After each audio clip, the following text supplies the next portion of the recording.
உணவை வீணடிக்காதீர்கள்.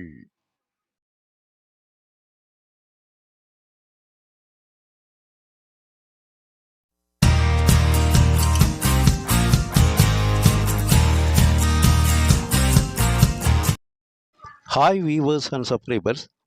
டிஃபனுக்கு அதே போல் பார்த்தீங்கன்னா வடை, பஜ்ஜி, பொங்கல் இதுக்கெல்லாம் ஒரு வித்தியாசமான நல்ல டேஸ்ட்டில் சூப்பராக ஒரு சட்னி ஒன்று பண்ணுறோம்.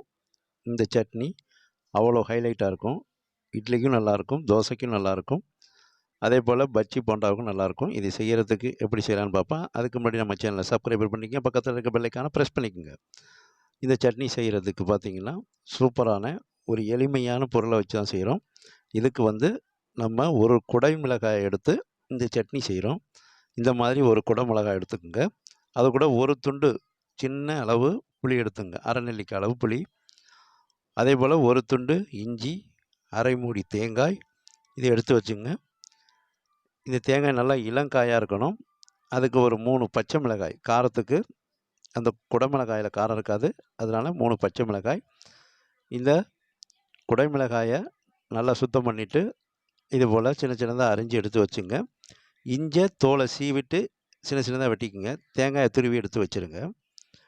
இந்த மாதிரி துருவி எடுத்து வச்ச பிறகு கருவேப்பில்லை, ஒரு 2 கொத்து கருவேப்பில்லை. ஒரு கடாயை அடுப்பில் வச்சு கடாய் சூடு வந்தோடனே அந்த கடாயில் 2 டேபிள் ஸ்பூன் எண்ணெய் விட்டுக்குங்க. எண்ணெயை சேர்த்து எண்ணெய் நல்லா சூடு வந்த பிறகு நம்ம நறுக்கி வச்சுருக்க அந்த குடைமிளகாயை போட்டு முதல்ல வதக்குங்க. இந்த மாதிரி வதக்கணும். அதை நல்லா இதை வதக்கி விட்டுடுங்க. இந்த மாதிரி குடைமிளகாயில் நம்ம ஒரு சட்னி செய்யும்போது அது கொஞ்சம் வித்தியாசமாகவும் நல்ல சுவையாகவும் இருக்கும். பார்க்குறதுக்கும் பார்த்திங்கன்னா ஒரு பச்சை கலரில் நல்லாயிருக்கும். இது கூட பார்த்திங்கன்னா ஒரு துண்டு இஞ்சி சின்ன சின்னதாக நறுக்கி வச்சுருக்கோம், அதையும் சேர்த்துங்க.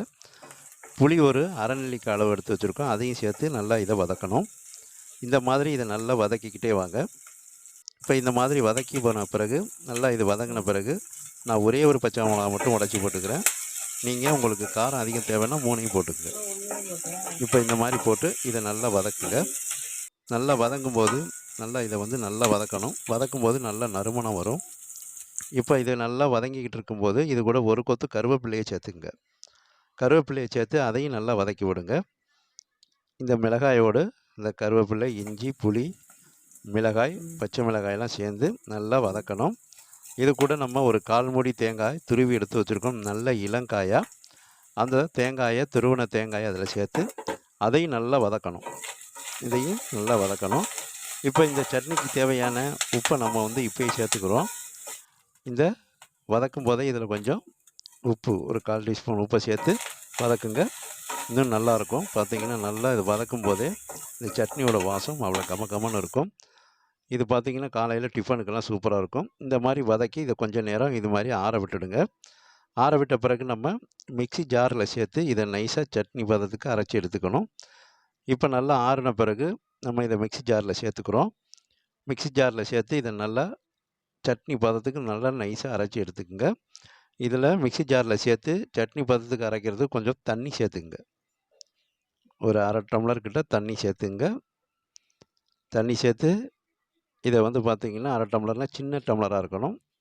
மூடி நல்லா நைஸாக அரைச்சிக்கிட்டு வாங்க. இப்போ அரைச்சி எடுத்த பிறகு இந்த மாதிரி இருக்கும். இப்போ சூப்பராக நல்லா நைஸாக பேஸ்ட்டாக அரைச்சாச்சு. இது சட்னி பதத்துக்கு இந்த அரைச்சி எடுத்துட்டோம். இது தாளிக்கிறதுக்கு ஒரு கொத்து கருவேப்பிலை, 2 காய்ந்த மிளகாய் உடைச்சி வச்சுங்க. 1/2 டீஸ்பூன் கடுகும் உளுந்தும் கலந்து எடுத்து வச்சுங்க. இப்போ நம்ம வதக்கின அது கூட பார்த்திங்கன்னா ஒரு மீடியம் சைஸ் வெங்காயமும் வெட்டி எடுத்து வச்சுங்க.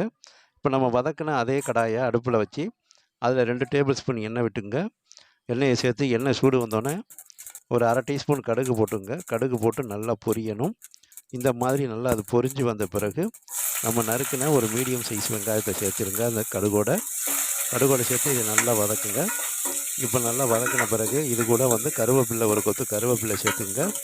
இது கூட காய்ந்த மிளகாயும் சேர்த்துக்குங்க. நம்ம காய்ந்த மிளகாய் தாளிப்புக்கு எடுத்து வச்சுருக்கோம். இந்த காய்ந்த மிளகாயையும் இதில் கருவேப்பிள்ளையையும் சேர்த்துக்கணும். இப்போ காய்ந்த மிளகாய் சேர்த்துக்கிறோம். காய்ந்த மிளகாய் சேர்த்த பிறகு இது கூட கருவேப்பிலையும் சேர்த்து இதை நல்லா கருவேப்பிலையும் பொரிய விட்டுவிடணும். இந்த மாதிரி இதை நல்லா வதக்கி விட்ருங்க. வதக்கி விட்டு இந்த தாளிப்பு நல்லா வதங்கின பிறகு ரொம்ப வதக்கிடக்கூடாது. ஓரளவுக்கு மீடியமாக அதை வதக்கணும். ஒரு 1/4% மட்டும் இதை வேகணும். ரொம்ப வதக்கி செவந்து போயிடக்கூடாது. இப்போ நம்ம அரைச்சி வச்சுருக்க அந்த குடமிளகாய் சட்னியை இப்போ இந்த தாளிப்பில் சேர்த்துக்குங்க. தாளிப்பில் சேர்க்கும் போதே உங்களுக்கு நறுமணம் அப்படியே கமகமன்னு இருக்கும். அவ்வளோ சூப்பராக இருக்கும்.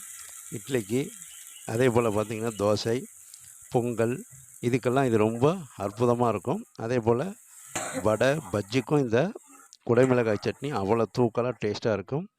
அதே பார்த்திங்கன்னா மேங்களூர் போண்டாவுக்கு இன்னும் சூப்பராக இருக்கும். இந்த மாதிரி நீங்களும் குடைமிளகாயில் சட்னி செய்யுங்க. இப்போ இதை நம்ம டேஸ்ட் பண்ணி பார்த்துட்டு உப்பு பத்தலைன்னா இந்த நேரத்தில் உப்பு சேர்த்துங்க. உப்பை சேர்த்து நல்லா கலந்து விட்டுடுங்க. இப்போ அற்புதமான சூப்பரான இதை நீங்கள் ஒரு முறை செஞ்சு கொடுத்தீங்கன்னா திரும்ப திரும்ப செஞ்சு கேட்பாங்க. அந்த அளவுக்கு இந்த சட்னி நல்லா டேஸ்ட்டாக இருக்கும். அந்த குடைமிளகாய் சட்னி அவ்வளோ சூப்பரான சட்னி இப்போ நமக்கு ரெடி ஆகிடுச்சு. இப்போ நம்ம அதை அப்படியே ஒரு பவுலுக்கு மாற்றிங்க. இதுபோல் நீங்களும் குடைமிளகாய் சட்னி செஞ்சு சாப்பிட்டு பாருங்கள். உங்கள் வீட்டு விசேஷங்களில் அங்கே செய்யக்கூடிய டிஃபனுக்கு இந்த மாதிரி குடைமிளகாய் சட்னி செஞ்சு அந்த ஃபங்க்ஷனுக்கு வைங்க. இன்னும் சூப்பராக இருக்கும். நீங்களும் இந்த சட்னியை செஞ்சு சாப்பிட்டு பார்த்துட்டு உங்களுடைய நண்பர்களுக்கு எங்களுடைய வீடியோவை ஷேர் பண்ணுங்கள். காலையில் டிஃபனுக்கு, ஸ்கூலுக்கு, ஆஃபீஸுக்கெல்லாம் பார்த்திங்கன்னா காலை சாப்பாட்டுக்கு இந்த சட்னி குறிச்சி செஞ்சு கொடுக்கலாம். அவ்வளோ ஹைலைட்டாக இருக்கும். ஹோட்டல், மெஸ்ஸு, தெருக்கடை உணவு, இட்லி கடை இதெல்லாம் வச்சிங்கன்னா கொஞ்சம் வித்தியாசமாகவும் நல்ல சூப்பராகவும் இந்த சட்னி இருக்கும். இந்த சட்னி பார்த்திங்கன்னா உங்களுக்கு சப்பாத்திக்கும் நல்லாயிருக்கும், பரோட்டாவுக்கும் நல்லாயிருக்கும். இந்த மாதிரி நீங்களும் சப்பாத்திக்கு, பரோட்டாவுக்கு, இட்லி, பொங்கல், வடை, பஜ்ஜி, அந்த டீ கடையில் போடக்கூடிய பஜ்ஜிக்கெல்லாம் இது மாதிரி நீங்கள் செஞ்சு வைங்க. சூப்பராக ஹைலைட்டாக இருக்கும். இந்த மாதிரி நீங்களும் குடைமிளகாய் சட்னி செஞ்சு சாப்பிட்டு பார்த்துட்டு எங்கள் வீடியோவை லைக் பண்ணுங்கள், உங்களுடைய நண்பர்களுக்கு ஷேர் பண்ணுங்கள், எங்களுடைய சேனலை சப்ஸ்கிரைபர் பண்ணிக்கோங்க. ஹாய் குக்கிங் மணி சேனலில் வரும் அனைத்து வீடியோவையும் பார்க்கும் வியூவர்ஸுக்கும் சப்ஸ்கிரைபர்ஸுக்கும் மனமார்ந்த நன்றி தெரிவித்துக் கொள்கிறேன்.